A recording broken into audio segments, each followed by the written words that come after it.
సంక్రాంతికి రథం ముగ్గు వేస్తారు. భోగినాడు రథం ముగ్గు వేసేటప్పుడు రథం ఒక భాగం ఇంటి వైపుకి గుమ్మం వైపుకుంటుంది. సంక్రాంతి నాడు రథం ముగ్గు వేస్తారు, ఆ ముఖ భాగం అటువైపుకుంటుంది. అంత ఆలోచన ఉంది అందులో. మొదటి రోజు వేసేటప్పుడు రథంలో సారథ కూర్చునే భాగం ఉందే అది ఇంటి వైపుకుంటుంది. అంటే సంక్రాంతి లక్ష్మి ఇంట్లోకి వస్తుంది.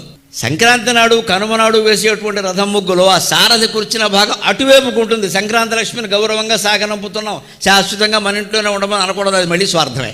ఆవిడ ఎక్కడ దొరకదలుచుకుంటే అక్కడ పెడుతుంది, దానికే ఉందండి. ఆడపిల్ల పుట్టింటికి వస్తే స్వాగతం చెబుతాం, ఉండిపోమ్మా అంటే కూడా తప్పు, వీడియోకులు అయితేనే ఉంటారు, లేకపోతే ఉండరు. ఒకవేళ ఆవిడ ఏదైనా నాకు వెళ్ళాలని లేదంటే తప్పమ్మా, వెళ్ళిన అమ్మాయి అలా ఉండకూడదు నచ్చేసి పంపిస్తాం. లేదా సంక్రాంతి లక్ష్మేనా అంతే. అంచేది వచ్చేటప్పుడు ఆనందంగానే స్వాగతం చెప్పు, వెళ్ళేటప్పుడు ఆనందంగానే పంపించు. ఆడపిల్లని పంపించినట్టే, వెళ్ళరా అమ్మ, మళ్ళీ ఏడాది నేను పిలుస్తామమ్మా అంటే ఇంకోళ్ళ ఇంటికి వెళ్ళమనే కదా, రథమేం ఆగదు కదా. అంటే మన సౌభాగ్యంతో పాటుగా అందరి సౌభాగ్యాన్ని మనం కోరుతున్నాం.